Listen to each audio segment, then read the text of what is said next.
네, 평화를 빕니다. 평화를 빕니다. 지난 한 주간 모두들 각자의 자리에서 수고 많으셨습니다. 오늘 제 사순 제2주일 미사 공헌하는데 우리 관덕정에서 이렇게 알려드린 대로 오늘 사순 특강 아주 귀한 시간을 마련했습니다. 네, 우리를 향한 예수님의 순환과 사랑이라는 주제로 두 번의 특강을 마련했는데 오늘 첫 시간입니다. 다음 주 또 토요일 날 미사 때 이렇게 특강을 가질 건데요.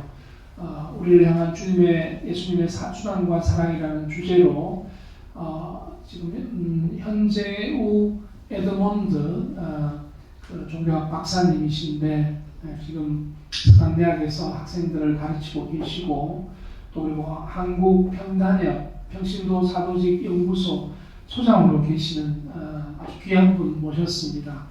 서울에서 먼 길을 와주셨는데 우리가 이 사주시기 예수님의 순환과 그 사랑에 대해서 아주 은혜로운 말씀을 전해주실 우리 현재우 에드먼드 우리 박사님 박수로 초청해서 기원하시도록 하겠습니다. 반갑습니다. 반갑습니다. 방금 소개받은 현재우 에드먼드입니다. 저하고 다른 데서 뵌 적 없으시죠? 네. 처음이라 잠깐 제 소개를 좀 더 할게요. 지금 말씀하신 것처럼 대학에서 일단 강의하고 있는데요. 서강대학교하고 수원가톨릭대학교 하고 있습니다. 수원가톨릭대학은 또 이제 전부 사제들 이렇게 키우는 학교라고 제가 되게 감사한 시간으로 보내고 있고요. 그 다음에 저희 그 한국 평신도 사도직 그 단체협의회 그 평단협의 그 부속 연구소가 평신도 사도직 연구소라고 있습니다. 거기 소장인데 대단한 일은 아니고요. 같이 이렇게 연구할 수 있도록 제가 이렇게 조율하는 조율자라고 생각하시면 될 것 같습니다. 그리고 저는 그 CLC라는 평신도 공동체 회원입니다. 저희 공동체가 별로 이름이 안 알려져서 가끔 이상한 데가 아니냐는 얘기도 하지만 놀랍게 대구 대교구에도 등록이 되어 있습니다. 크리스찬 라이프 커뮤니티라고요. 번역하면 그리스도인 생활 공동체라고 이제 번역할 수 있고요. 이제 영어로 되어 있는 거 보니까 우리나라만 있는 것 같지는 않네요. 전 세계 한 60여 개국에 있고요. 혹시 관심이 있으신 분은 그 네이버에 한국 CLC라고 치시면 저희 홈페이지가 나옵니다. 저희는 그 보통 이냐시 영성을 살아갈 평신도 공동체라 오래전부터 우리 교회의 신자들을 위한 어떤 교육들하고 그 다음에 가난한 사람들과 함께하는 사도직을 해왔습니다. 근데 이제 제가 농담을 하는 얘기인데 그냥 CLC라고 치면요 저희가 안 나오고 걸그룹이 나와요. 되게 저희가 응원했던 걸그룹인데 해체했습니다. 그럼에도 불구하고 아직도 친구들이 나오고 저희는 안 나오더라고요. 꼭 한국자를 써주셔야지만 저희 공동체가 나옵니다. 그리고 제가 머리카락이 너무 빨리 하얘져가지고요. 약간 당황스러운 게 지하철에서 자리 양보를 몇 번 받았어요. 속상하더라고요. 그런데 이제 또 고맙기도 하고요. 자리 양보도 잘 안 해주는데 아직 애들이 어립니다. 제가 집에 아들 하나 딸 하나 있는데 20대 중반밖에 아직 안 됐습니다. 되게 젊죠? 네. 아닌가요? 감사합니다. 사실 저희 CLC가 이 대구 교구청에서 2, 3년에 한 번씩 강의를 했었어요. 저녁 때. 제가 여기 왔다 갔다 아주 자주는 아니고 좀 길게 산책하느라고 오가다가 여기를 봤거든요. 그때만 해도 여기가 뭐지? 이랬는데 이 완덕교 순교 기념관에서 제가 강의하게 될 줄은 저는 상상도 못했습니다. 이런 좋은 기회를 주시고 초대해 주신 신부님과 여기 교우분들에게 감사드립니다. 사순절을 준비하면서 제가 이제 맡은 얘기를 한 40분 이내에 해야 되도록 하겠습니다. 너무 길지 않았으면 좋겠는데요. 사순절은 우리 교회에서 너무 중요한 절기죠. 우리 교회는 우리 신자들이 이제 신앙생활을 하는 데 있어서 함께 성장하기 위해서 중요한 절기들을 마련했습니다. 역사적으로 보면 사순절은 가장 오래된 절기 중에 하나라고 합니다. 그리고 옛날에는 요 사순절 때 예비신자들을 초대했대요. 그래서 이제 예비자 교육도 하고 그랬던 교회 되게 중요하고 또 아시겠지만 사순절은 매해 달라지죠? 날짜가 왜 그렇게 달라진지는 다 아시죠? 예, 아시는 분도 조금 계시고 예, 이건 음력이랑 관련이 있습니다. 예, 그래서 춘분이 항상 중요하거든요. 춘분. 예, 3월 20일이 금년의 춘분이었어요. 예, 그렇죠. 춘분 다음에 보름달이 언제 뜨느냐죠. 예, 그래서 한 달 차이가 왔다 갔다 합니다. 그러니까 춘분 바로 다음에 보름달이 뜨면은 그 보름달 이후 일요일이거든요. 그러면 사순절이 3월 달에 올 수 있고요. 그렇죠? 근데 춘분 직전에 만약에 보름달이 떴었으면 한 달 뒤에야 보름달이 뜨잖아요. 그럼 4월 뒤로 가죠. 제가 다른 본당에서 강의하는 걸 예전에 찾아봤더니 이제 2018년에 했었는데 그때는 제 수요일이 2월 14일이었어요. 그리고 사순절이 4월 1일. 차이 많이 나죠. 금년에 4월 20일이니까. 그래서 한 20일이 차이가 나더라고요. 그래서 매해 왔다 갔다 한다는 것을 뭐 알고 계시겠지만 다시 말씀을 드렸고요. 저희는 이렇게 매해 이렇게 사순절을 보내는데 제가 꼭 먼저 드리고 싶은 얘기는 이렇게 뭔가 계속 반복해서 한다는 게 무슨 의미가 있을까라는 얘기를 드리고 싶습니다. 저희는 이 예수님이 이렇게 저희들의 하신 아주 중요한 얘기가 나를 기억하라죠. 그래서 뭔가 이렇게 전례를 통해서 반복한다는 건 단순히 하던 거를 또 하는 게 아니라 우리 스스로가 누구를 기억해야 되는 건가? 예수님을 기억해야 되고 또 내가 어떤 사람인지를 한번 질문해 봐야 됩니다. 제가 강의 가서 참 많이 하는 얘기 중에 하나가 우리 신앙생활을 잘하는데 굉장히 중요한 게 질문을 던지는 거라고 생각합니다. 아무 질문도 없는 신앙은 어떤 신앙일까요? 우리가 그렇게 얘기하더라고요. 맹신이라고. 맞죠? 네, 그 맹신이 지나치면 어떻게 될까요? 광신이 되는 거죠. 맞습니다. 실제로 우리 교회 역사에서도 계속 질문을 던져왔기 때문에 교리가 발전한 거고 신학이 발전한 거고 우리의 신앙도 성장할 수 있었던 겁니다. 그래서 저희는 이 신앙생활 한다는 게 어떤 습관이 되지 않으려면 저희가 이런 전례나 절기에 맞춰서 무엇을 같이 해야 될까? 어떤 질문을 던져볼 필요가 있는 거죠. 특별히 사순 시기는 우리가 잘 알다시피 예수님이 정말 어떤 분이신지 그리고 그분은 왜 고통을 받으셔야 되는지 나는 그런 분을 왜 믿는지 사실 이런 질문들을 스스로에게 던지고 묵상해보는 것이야말로 사순 시기가 갖는 제일 중요한 의미가 아닌가 합니다. 저희들은 이 많은 경우에 열심히 신앙생활한다는 걸 어떤 의무라고 생각할 수가 있습니다. 그렇죠? 네, 잘 지키는 거. 그런데 신앙은 의무라기보다는 어떻게 보면 삶으로 증언하는 거고 또 그 과정에서 느끼는 기쁨이겠죠. 우리 교회는 전통적으로 이 사순 시기에 뭘 하라라고 권고를 하냐면 절제와 금식을 해라. 그 다음에 자선과 봉사를 해라. 그 다음에 십자가 묵상을 해라. 이렇게 권고를 합니다. 근데 이것도 저희가 아무 생각 없이 그냥 하게 되면 그냥 의무사항이 되겠죠. 저희는 이 시간들을 통해서 누구를 더 만나야 되는 건가? 바로 예수님을 만나야 되는 거죠. 저희가 신앙생활을 하면서 예수님을 만나지 못한다면 어떻게 되겠습니까? 그거야말로 정말로 반복적인 습관적인 신앙생활이 되기가 아주 쉽겠죠. 저도 1980년에 세례를 받았기 때문에 세례 받고 신앙인으로 생활한 지가 굉장히 됐네요. 그렇죠? 네, 됐습니다. 제가 그동안 많은 신앙의 여정 안에서 제일 중요하게 체험한 게 뭐냐면 예수님을 만나는 거라고 얘기할 수 있겠습니다. 제가 읽었던 책에 아주 인상적인 내용을 제가 아주 여러 군데서 활용하는데요. 여러분들하고도 하나 나누고 싶습니다. 어떤 사막의 수도회가 있었는데 그 수도의 수도자들이 점점 줄어듭니다. 위기의식을 느끼겠죠.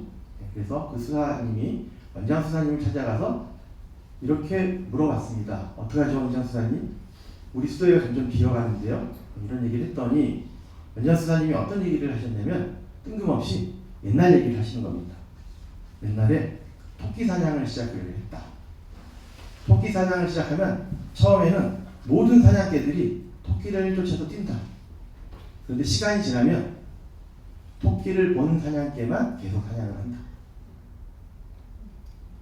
여러분, 왜 원장 수사님은 갑자기 수도회가 비어간다는데 이런 얘기를 하셨을까요? 우리가 어떤 신앙생활을 하건 어떤 수도생활을 하건 처음에는 남들이 해주는 얘기 그런 것들로도 시작을 할 수 있습니다. 그렇죠? 그러나 결국은 어떨 때 우리의 신앙생활이 계속 유지될 수 있을까? 내가 예수님을 만날 때, 우리가 예수님을 만날 때만이 그게 가능한 거죠. 그러면 예수님을 어떻게 만날까요?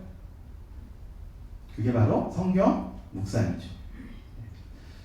저희 신앙인들의 여정에서 가장 중요한 건 뭐니 해도 성경 묵상이고, 특히 그 중에서도 복음서 묵상이라고 저는 배웠습니다.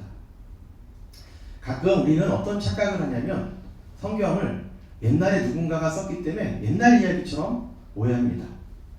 그러나 우리 교회 전통 안에서 성경은 항상 살아있는 책이었습니다. 그게 무슨 얘기일까? 우리는 성경을 통해서 하나님을 만나고 예수님을 만나기 때문에 성경은 어떤 책인가? 살아있는 책인 겁니다. 그래서 저희들이 시간이 나는 대로 잘 되든 안 되든 항상 노력해야 될 게 무엇일까요? 바로 성경 묵상이겠죠. 네, 그렇습니다. 저는 오늘 이게 시간이 길지가 않기 때문에 제 입장에서는 여러분들한테는 길지만 왜냐하면 보통 이런 강의를 하게 되면 제가 사실은 지금 수원교구의 범계동 성당이라는 데서 거의 같은 시기에 지금 강의를 요청을 받아서 거기도 2번, 여기도 2번인데 거기는 90분 2번, 여기는 40분 2번. 제 입장에 한 반으로 좀 줄여서 해야 되는데 어쨌든 충분히 이제 성경 묵상에 대해서 좀 나누고 싶지만 그러기 쉽지는 않을 것 같습니다. 어쨌든 그래도 여러분들이 계속 성경 묵상하시는 기회를 가지시기를 청하면서 강의를 이어가죠. 저는 이게 복음을 제가 묵상하면서 배운 게 있습니다. 예수님이란 분이 어떤 분인가에 대해서 제 나름대로 배운 게 있는데, 제가 예수님을 알게 되면서 예수님 하면 떠오르는 단어가 있는데, 죄송하지만 영어입니다. 영어라고 하는 건 제가 영어를 잘해서가 아니라 그 단어가 제일 적절한 것 같아서 영어 단어를 하나 얘기하고 싶습니다. 발음이 잘 돼야 되는데 영어로 패션이라는 단어예요. 패션. P-A-S-S-I-O-N. 어렵지 않은 단어죠. 이게 왜 유명해졌냐면 멜 깁슨이라는 사람이 패션 오브 크라이스트라는 영화를 만들었죠. 혹시 보셨나요? 네. 열심히 보셨네요. 그 단어가 무슨 뜻일까를 그 영화를 보면 고통이라고 느낄 수 있죠. 맞습니다. 그런데 사전을 찾아보면 그 단어의 또 다른 뜻은 열정입니다. 열정. 제가 왜 이 얘기를 드리냐면 저한테 예수님은 어떤 분이냐면 열정이 넘치셨던 분입니다. 그런데 그 열정이 뭐를 가져왔을까? 그렇죠. 순환과 고통을 갖고 온 거죠. 그러니까 예수님이라는 분을 이해할 때 가장 중요한 단어는 뭘까? 바로 패션이라는 단어였습니다. 사실 우리도 경험하는 것처럼 우리가 정말 뭔가를 위해서 최선을 다하고 열정을 갖고 했을 때 모든 사람이 그걸 좋아해 주지를 않습니다. 오해받기도 하고 배척받기도 하고, 그래서 사람 때문에 뭐를 겪게 되는가? 아픔과 고통을 겪게 되는 거죠. 그래서 우리가 이 사선 시기에 예수님의 고통을 이해하기 위해서는 뭐부터 알아야 될까? 예수님의 열정을 알아야 될 것 같습니다. 예수님은 몇 세에 돌아가셨나요? 33세. 이렇게 잘하세요. 성경에 안 써있는데, 지금 열심히 봤는데 성경에 나이 하나도 안 나와 있는데 어떻게 하셨어요? 어디선가 다 들으셨네요. 카더라 통신 아닙니까? 카더라 통신. 그 다음에 몇 년 공생활 하셨어요? 이것도 마찬가지예요. 안 써있는데. 그쵸? 저도 그렇게 다 배웠는데 이게 어떤 면에서 보면 예수님에 대한 역사적 연구의 결과물들이거든요.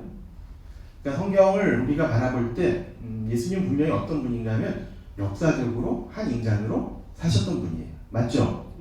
그래서 그거에 대한 정보가 우리가 있어요. 근데 성경에 직접 다 써있지는 않지만 학자들이 연구를 해가지고 대충 알고 있습니다. 근데 정확히 얘기하면 예수님의 봉사생활은 최대 3년이에요. 왜 그렇게 추정하냐면요. 우리 성경에도 나오지만 유다인들에게 가장 중요한 축제가 있는데 혹시 아시겠나요? 가을절입니다. 파스카 축제.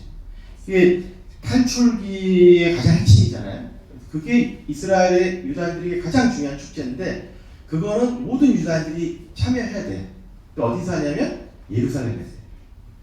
근데 왜 이렇게 추정하냐면 복음서를 보면 예수님이 예루살렘에 몇 번 가셨는지를 학자들이 주목한 거예요. 몇 번 가셨어요? 3번 안 가셨어요. 한 번 가셨어요. 공감복음에는 맨 마지막에 순환 때 가시기 한 번 나와요. 한 번. 어렸을 때 가신 거 빼고요. 네, 어렸을 때 성경 가신 거 말고 공생할 때, 공생할 때는 공감복음서는 딱 한 번 등장합니다. 그리고 요한복음은 2번 나와요. 이게 무슨 얘기냐면 요한복음처럼 2번 가셨다고 해야지만 3년이 되는 거예요. 1년에 한 번 가시는 거니까. 그렇죠? 공감복음서처럼 생각하면 공생활이 1년 정도밖에 안 될 수도 있어요. 제가 왜 이 얘기를 할까요? 예수님은 엄청 짧은 시간 안에 엄청 열정적으로 사신 분 같아요. 그런 것 같지 않습니까? 예전에 제가 젊었을 때 뮤지컬 중에 지저스 크라이스트 슈퍼스타라는 뮤지컬을 본 적이 있습니다. 처음에 들었는데요. 라디오 저기 테이프로. 거기 예수님이 겟세마니에서 노래를 하시는데 가사가 이래요. 지난 3년이 30년 같았다고. 저는 되게 그 가사 쓰는 사람이 잘 졌다고 생각했어요. 예수님처럼 살면은 3년이 30년 같았을 것 같아요. 너무 열심히 사셔가지고. 그런데 우리가 정말로 그런 예수님의 그런 열정이 넘친 삶을 충분히 알고 있나? 저는 이런 질문을 던지고 싶습니다. 그러면 이런 예수님의 열정 넘친 삶을 알기 위해서 우리는 뭘 해야 되는 건가? 약간 것처럼 복음서를 묵상해야죠. 그걸 통해서 예수님을 만나가야 되는데, 제가 한 가지 힌트를 드리면, 묵상한다고 했을 때 성경을 그냥 읽고 가만히 있으면 묵상이 안 돼요. 졸음이 쏟아집니다. 맞죠? 네, 다 그래요. 네. 저는 우연히, 지금 우연히 아니 하나님이 이끄심이 대학교 졸업반 때인가? 어쨌든 되게 신심이 좋은 학생이라 서강대학교를 다녔기 때문에 교목처 미사도 갔고 저희 피정을 갔어요. 피정. 그래서 보통 피정 가면 강의 듣고 그러잖아요. 그런 피정인 줄 알고 갔는데 어느 날 그 피정이 보니까 친목 피정이에요. 근데 저는 하나도 해본 적도 없었고 성경 묵상할 줄도 몰랐거든요. 근데 그때 저희 했던 수사님이 아가서, 구약의 아가서를 딱 주더니 읽고 기도를 해오래요. 이제 어떻게 했겠습니까? 가서 잤죠. 할 줄 모르니까요. 그래서 잠만 자고 왔더니 그 수사님이 막 화를 내고 야단을 치는 거예요. 저는 너무 놀랐어요. 내가 야단 맞으려고 여기 왔던가. 그래서 쫄아가지고 기도를 했습니다. 근데 너무 웃기는 건 그렇게 야단 맞고 나서 정신 집중하면서 하니까 되더라고요. 지금 생각하면 참 은총이었던 것 같습니다. 제가 왜 이 얘기를 드리냐면 우리가 정말 묵상을 하려고 마음을 열고 한다면 하나님이 도와주실 거다. 그런 얘기를 한 가지 드리고 싶고요. 두 번째는 성경에 질문을 던질 필요가 있습니다. 성경은 그냥 봐야 될 게 아니라 뭔가 나한테 해주고 싶은 얘기가 있으실 텐데 그거를 들으려면 어떻게 될까? 우리가 물어봐야 됩니다. 예수님, 도대체 이때 왜 이러셨어요? 이런 식이에요. 왜 이렇게 저희들에게 얘기하셨죠? 이런 질문을 던지는 게 결국 무엇을 가져다 줄까요? 저희들에게 하는 메시지를 가져다 주는 거죠. 그래서 성경 묵상에서 제가 늘 얘기하는 것 중에 하나가 첫 번째로 질문을 던질 때 우리는 묵상을 시작할 수가 있다. 그 얘기를 하나 드리고 싶고요. 두 번째는 또 뭐가 있냐면요. 공감을 좀 하실 필요가 있어요. 공감. 예수님 마음에 대해서. 여러분들은 예수님 마음에 대해서 좀 알고 싶으신 적이 있으셨어요? 네. 그럴 때 어떻게 하셔야 돼요? 공감을 하시려고 해야 되죠. 어떤 마음이셨는지. 우리가 복음에 보면 굉장히 예수님이 다양한 모습으로 등장하실 때 도대체 어떤 마음을 갖고 이렇게 함께 하셨는지를 느껴보려고 할 때 어떻게 될까? 조금씩 공감하게 되죠. 저희가 그리스도인을 산다는 건 결국 어떻게 성장하는 거라고 저는 배웠냐면 예수님을 더 잘 알게 되고 그래서 사랑하게 되고 그래서 따르게 되는 거. 그게 바로 그리스도인의 성장이라고 배웠습니다. 사실 제대로 모르면서 사랑할 수 있을까요? 안 되는 거죠. 굉장히 피상적이 되죠. 그래서 개신교의 어떤 분이 외국분인 같은데 책을 썼는데 책 제목이 이거였어요. 팬인가 제자인가. 우리가 잘못하면 어떻게 될까요? 팬클럽이 돼요. 팬클럽. 예수님에 대해서는 크게 관심이 없는데 너무 멋있고 대단하시니까 응원하는. 저는 그 책은 안 봤는데 제목이 되게 인상적이었어요. 저희들에게 굉장히 성찰거리라고 생각했습니다. 팬인가 제자입니다.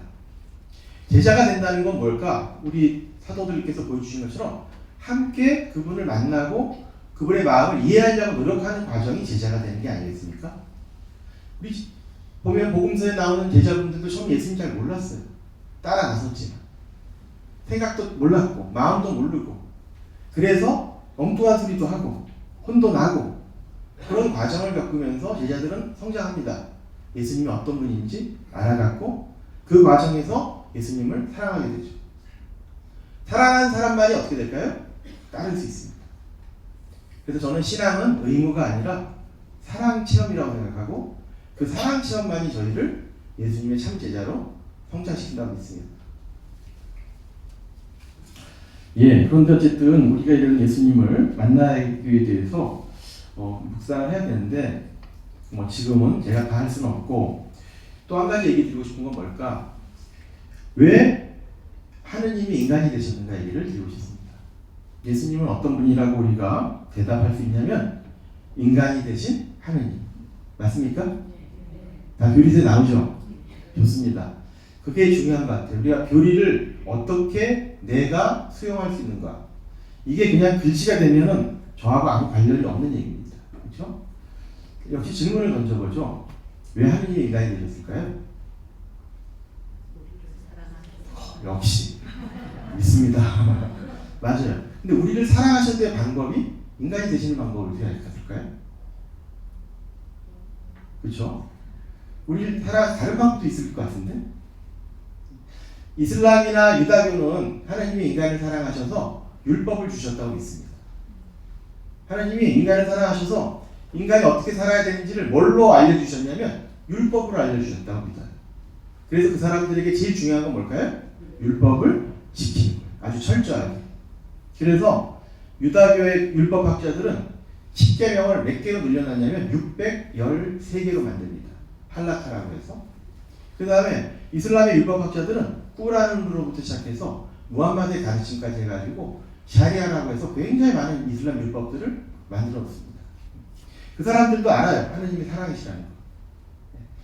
여러분들은 들을 기회가 없었겠지만 저는 이제 종교학을 공부하니까 꾸란의 첫 수라, 첫 장이 있는데 처음에 꾸란에서 무슨 얘기를 하냐면 하느님은 자비로우시고 자애로우시고 하느님 얼마나 사랑이 넘치시는 분이신지 그리고 우리를 구원으로 이끄시는 분이라는 얘기를 합니다. 그런데 그 사람들이 생각하는 하느님의 구원은 율법을 지키는 거예요. 우리 그리스도교도 율법을 지키는 종교인가요? 아닙니다. 그리스도교는 하느님이 인간이 되신 종교예요. 그런 것은 뭘 뜻하는 건가? 우리 인간의 삶 안에서 누구를 만날 수 있다는 걸 보여주고 싶으셨을까? 우리 인간의 삶 안에서 하느님을 만날 수 있다는 거. 우리에게 주어진 인생은 그냥 내 마음대로 살아가는 여정이 아니라 하느님의 뜻을 발견하고 하느님을 만나고 그래서 하느님께 향해서 나아가는 게 우리 인간의 인생이라는 것을 스스로가 보여주신 분이 누군가? 바로 예수님입니다. 그러면 우리는 이제 예수님을 통해서 뭐를 배워야 되는 건가? 어떤 인생이 하느님을 따르는 인생인가? 어떤 인생이 하느님 없이 사는 인생인가를 배워야 되는 게 저희들의 몫이겠죠? 그렇습니다. 저는 우리 예수님께서 어떻게 우리들에게 얘기를 정말 해주고 싶으셨을까? 이런 생각을 했습니다. 예수님이 정말 하고 싶었던 얘기는 우리가 하느님 없이 살아가는 게 너무 안타까우셨던 것 같아요. 우리는 하느님을 믿는다고 하면서도 그 당시 사람들도 그렇고 지금 우리도 그렇고 어찌 보면 정말 믿는 것은 하느님이 아니라 내가 옳다고 믿는 것 또는 내가 갖고 싶은 것 그런 것들을 정말 믿고 살아가는 게 아닐까? 나의 욕망이 충족되는 게 행복이라고 생각하고 내가 정의라고 믿는 것이 구현되는 게 선이라고 생각하고 그러다 보면 누가 사라질까요? 하느님의 자리가 없어지는 거죠. 그런데 우리는 그걸 통해서 오해하고 착각하다 보니까 우리끼리도 어떨까? 우리끼리도 불행한 거예요. 서로가 서로의 욕망을 위해서 싸우고 그렇죠? 그게 어떤 상황인가? 그렇게 하나님이 없어지고 우리들의 욕망이 충돌하는 이런 것을 바로 죄의 상황이라고 얘기하지 않겠습니까? 결국 하느님이 인간이 되셨다는 건 우리를 구원하신다는 건 뭘까? 우리와 하느님의 관계를 새롭게 다시 회복시켜 주시는 거죠.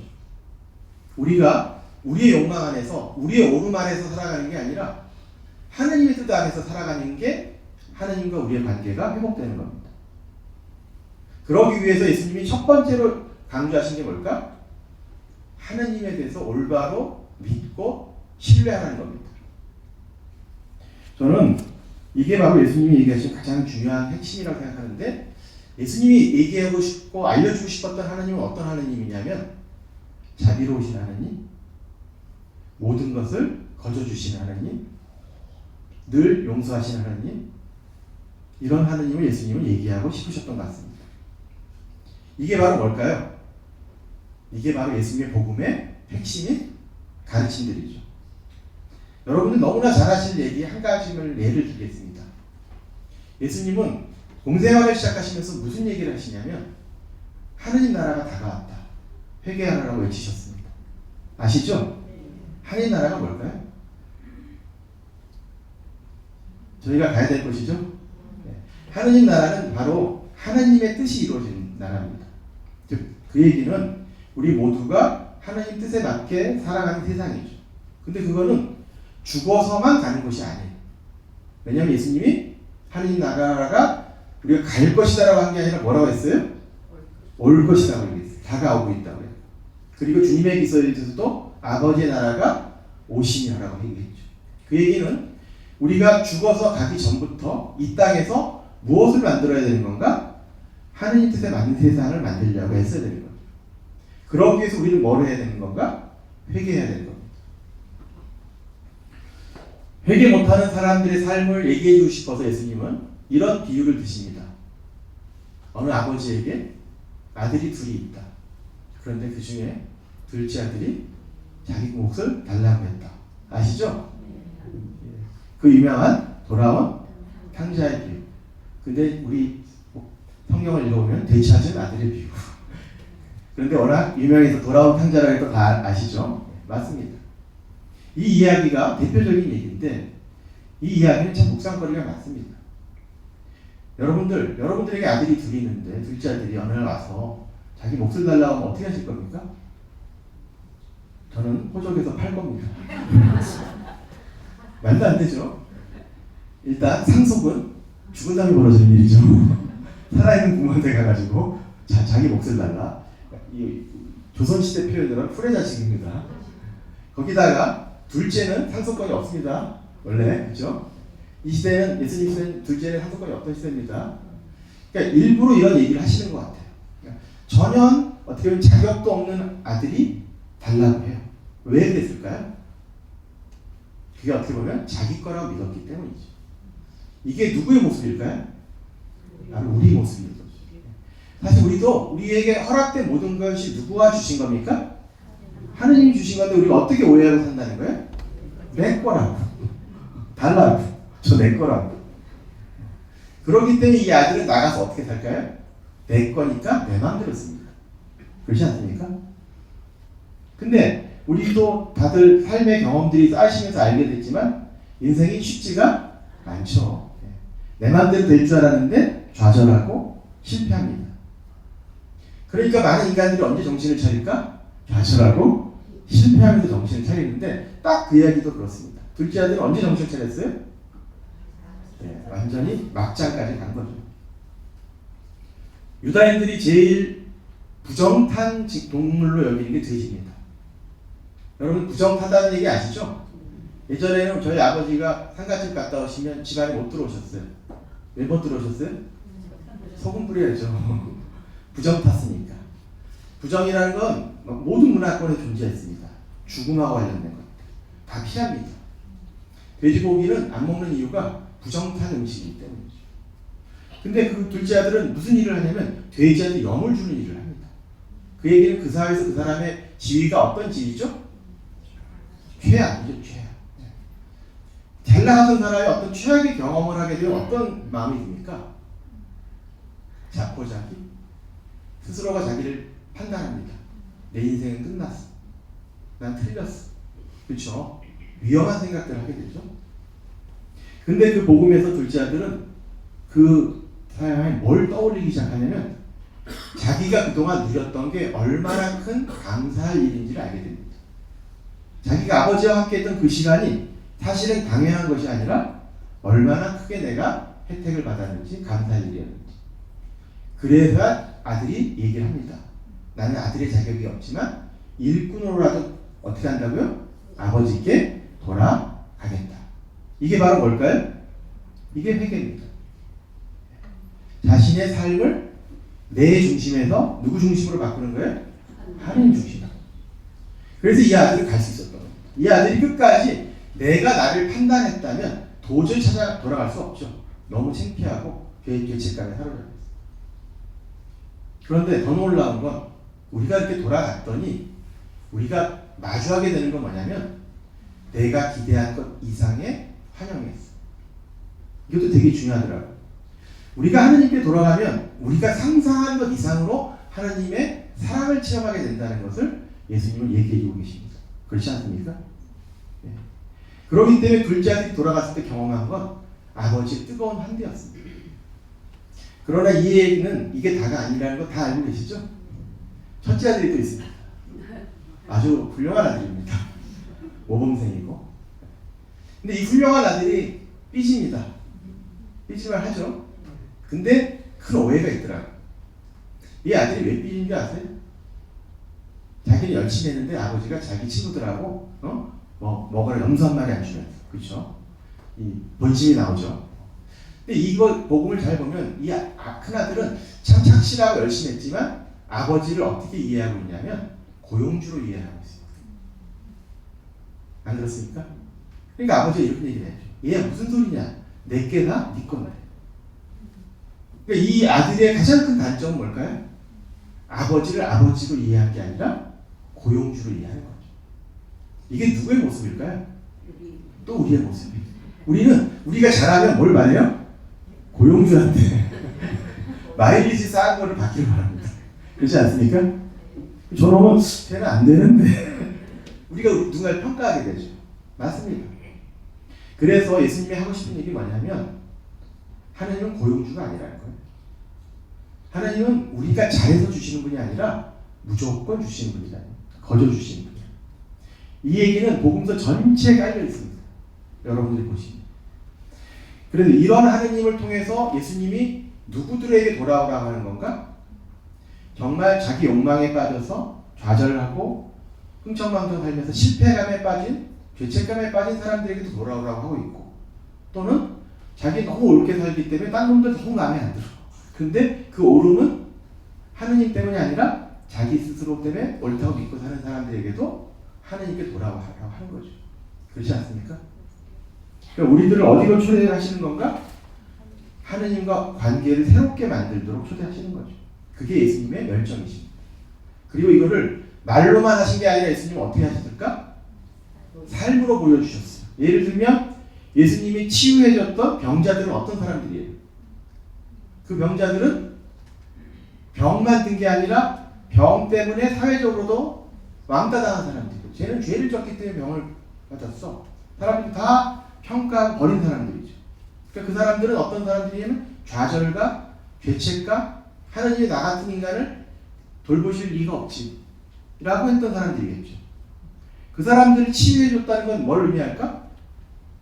그 사람들도 하나님과 새로운 관계를 맺을 수 있도록 초대하신 게 아닐까요? 그 다음에 마귀를 쫓으셨다는 건 뭘 얘기할까? 역시 악에 물든 사람들을 어떻게 초대하시는 거예요? 하나님께로 새롭게 초대하는 거죠. 제가 시간이 없어서 더 얘기할 수는 없지만 사실 복음서를 보면 이런 병자를 치유하신 예수님의 마음이 정말 어떠셨을까? 그리고 마귀를 쫓아내시는 예수님의 마음은 정말 어떠셨을까? 저희들이 한번 묵상해 본다면 예수님의 마음을 조금 더 이해할 수 있다고 생각이 됩니다. 제가 그 예전에 그 묵상했던 것 중에서 게라사의 광인이라고 마르코 복음에 보면은 아주 무서운 광인이 있습니다. 무덤가에 살고 난리난. 저 같으면 안 갈 것 같아요 거기. 그런데 그런 이 게라사의 광인이 소리를 지르는데 당신께서 저와 무슨 상관이 있습니까? 저를 괴롭히지 말아주십시오라고 소리를 지르는데 저 같으면 안 갈 것 같은데, 제가 묵사할 때 예수님은 그 소리를 들으면 너무 그 사람에 대해서 안타까우셨던 것 같아요. 마음이 아파서. 그렇죠. 다 모든 사람이 버리고 저주받았다 그러고 악에 사로잡혀서 그 절규하는 사람, 그 절규는 어찌 보면 도와달라는 절규가 있으시지 않겠습니까? 그 예수님의 마음은 어떤 마음입니까? 그런 사람들을 만나서 회복시켜주고 하나님께 초대하고 그런 게 바로 예수님이 가지셨던 열정이 아니었나 생각을 해봅니다. 그래서 예수님이 보여주셨던 그 치유의 기적, 구마의 기적도 우리가 단순히 역시 예수님 대단해, 어떻게 저런 걸 하시지, 이렇게 우리가 바라본다면 예수님과 나는 아무 관계가 없게 됩니다. 도대체 어떤 마음으로 예수님은 저 절실한 도움을 청하는 사람들과 만났고 저 사람을 치유하셨고 저렇게 마귀를 쫓으셨는지를 우리가 그 마음을 알아간다면 우리는 정말 예수님이 어떤 분이신지 어떤 마음으로 우리가 함께 하시는 분지를 좀 더 이해하고 만날 수 있습니다. 그래서 저는 이번 사순 기간에 여러분들이 조금씩 시간을 내셔서 이 미사에 참석하셔도 좋고 개인적으로 집에서도 복음을 묵상하시면서 예수님이 정말 어떤 열정을 갖고 살아가신 분인지를 조금씩 더 만나시기를 청합니다. 그리고 나면 제가 다음 주에는 무슨 얘기를 해야 될까요? 보통 얘기를 해야겠네요. 그런데도 불구하고 이 예수님의 열정이 어떻게 사람들에 의해서 다시 거부당했는지, 예수님이 받으신 고통은 왜 그런 고통을 받으셨는지, 그리고 십자가는 도대체 무슨 의미인지, 그리고 십자가랑 떨어질 수 없는 게 또 뭘까요? 부활은 그러면 무슨 의미인지. 그렇습니다. 우리 교회는 예수님의 삶과 죽음과 부활이 떨어져 있지 않다라고 얘기를 합니다. 이것이 하나의 모습이라는 것.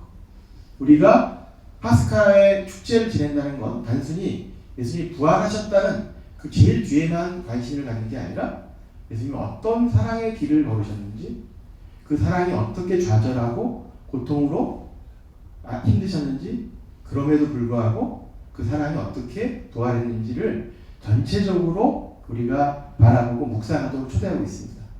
그래서 다음 주에는 예수님의 고통과 부활에 대해서 다시 한번 나누는 기회를 갖도록 하겠습니다. 네, 감사합니다.